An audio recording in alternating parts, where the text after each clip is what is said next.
Bonsoir chers web spectateurs et bienvenue à la première émission du Dimanche de Phoenix. Alors tout d'abord, qu'est-ce que le Dimanche de Phoenix? Le principe est simple, chaque dimanche je sortirai une nouvelle vidéo dans laquelle je sortirai un top, une image, une vidéo et une petite surprise. Alors qu'on soit d'accord, ce n'est pas moi qui vais créer ces éléments, moi je me contente de les chercher et de les commenter. On va pouvoir maintenant commencer. Tout d'abord, un top 10. Je suppose que les hommes qui regardent cette vidéo ont déjà eu le célèbre fantasme de l'infirmière. Eh bien, j'ai de quoi briser vos rêves. Quant aux dames, je suis sûr que vous pourrez vous amuser aux dépens de ces pauvres hommes. Voici le top 10 des réalités sur les infirmières qui vont faire mal aux hommes. Premièrement, l'infirmière ne porte pas en général de talons aiguilles, et en général, elle porte les sabots réglementaires, voire des crocs. Ça fout un coup. Deuxièmement, l'infirmière ne porte pas forcément de jupe. Et quand elle en porte une, c'est le format non. En général, c'est carrément un pantalon. Oui, un futal. Troisièmement, l'infirmière peut faire du 85A. Non, on ne mesure pas les tours de poitrine des candidates à l'entrée de l'école d'infirmière. Il arrive donc que certaines brillantes diplômées n'aient pas de généreuse poitrine que laisse jaillir un chemisier un peu serré et copieusement déboutonné. Quatrièmement, l'infirmière a du travail. Toute la journée, l'infirmière ne se promène pas entre les services, un stéthoscope autour du cou, prête à ausculter tous les patients fiévreux ou carrément chauds comme la braise. Elle fait aussi des piqûres, des prises de sang, et aura plutôt tendance à vous inoculer un sédatif plutôt qu'un petit comprimé bleu.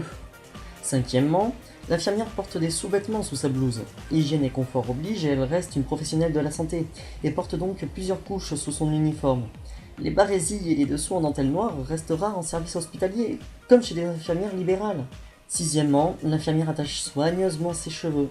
Certes, elle pourrait laisser voler au vent une crinière sauvage et indomptable, mais non, en général, elle les attache. Septièmement, l'infirmière peut avoir plus de 40 ans. Encore une fois, il serait erroné de penser que les pulpeuses étudiantes hésitent entre pôle d'Ins et soins en hôpital pour payer leur année scolaire. L'infirmière, c'est une carrière, pas un job d'appoint quand on est bien roulé. Huitièmement, l'infirmière peut être un infirmier. Et la sécu ne vous propose pas de dédommagement si c'est un mec moustachu qui vient vous faire votre piqûre. Si c'est une infirmière moustachue non plus d'ailleurs. Neuvièmement, l'infirmière n'a pas le choix entre blouse blanche et blouse en cuir noir. Et si vous en croisez une effectuant un acte en soirée dans un bar de nuit dans une tenue en cuir, c'est pas sûr qu'elle soit diplômée. Dixièmement, l'infirmière n'est plus le métier qui fait le plus fantasmer les hommes. Tout fout le camp. Il semblerait que les artistes et les médecins aient pris le dessus. Voilà, au moins vous n'aurez plus de faux espoirs en allant à l'hôpital. Pour ce qui est de la photo, je vous ai décoté ceci.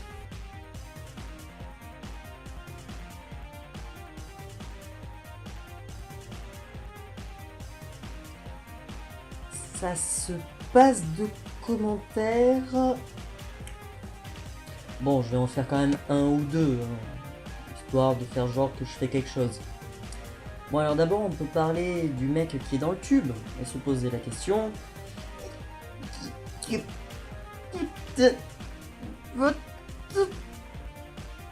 Comment il a fait? Visiblement, on est dans un parc pour enfants. C'est peut-être un piège à pédophile. Je suis sûr que vous voyez la photo différemment maintenant. Ensuite, il y a le mec à droite. Oui, le mec qui est en train de se demander comment faire pour le sortir de là. Enfin, il y a la femme, genre... Cette fois, t'as fait fort, abruti. Je t'attends à la caravane, tu veux voir ce que tu vas prendre. Oui, il manque quelqu'un. Eh oui, la personne qui prend la photo. Alors, est-ce quelqu'un de la famille du prisonnier pour se foutre de sa gueule? Ou un gosse pour montrer que le piège à pédophile a fonctionné? On ne sait pas. Ou c'est peut-être les deux. C'est tout pour l'image, passons maintenant à la vidéo.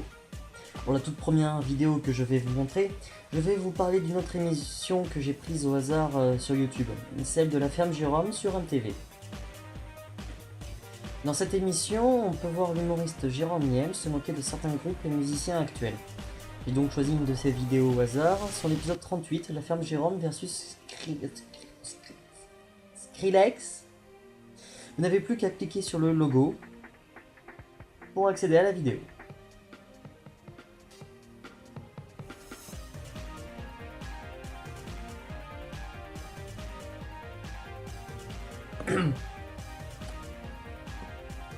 Bah, cliquez.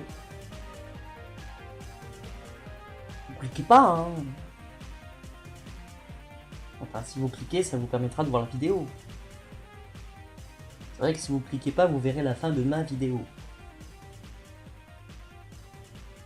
Vous pouvez aussi cliquer, la mettre de côté, regarder la fin de ma vidéo et regarder ensuite la sienne. Ça peut être une idée.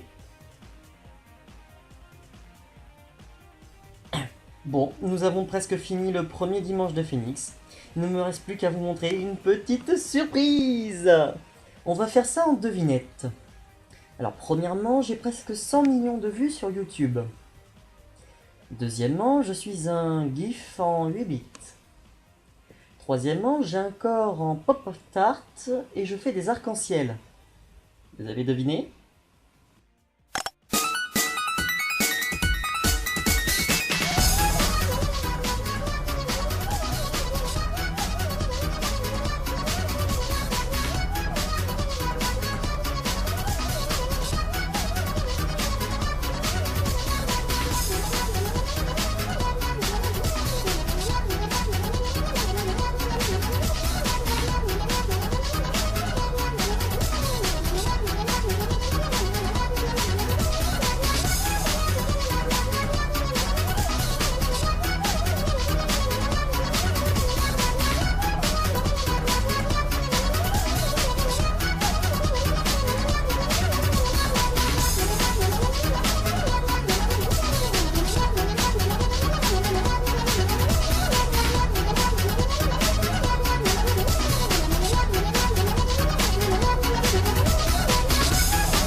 Voilà, dimanche c'est fini. J'espère que ça aura eu au moins le mérite de vous avoir plu. Pour ce qui est de l'avenir de Phoenix Sox, sachez que je suis en pleine période de bac, donc j'essaye de faire des choses, mais c'est un peu dur en ce moment. En tout cas, j'ai pour projet de faire une parodie d'une musique plutôt connue, que je garde en secret pour l'instant, ainsi qu'une autre émission que je prépare depuis un bail, Phoenix le Gamer, où je jouerai à des jeux PS1 et que je parodierai en même temps. Et le premier jeu sera Crash Bandicoot 2. Pourquoi le 2 et pas le 1, vous le saurez lors du premier épisode. Cette fois c'est vraiment la fin, on se retrouve dimanche prochain. En attendant, portez-vous bien.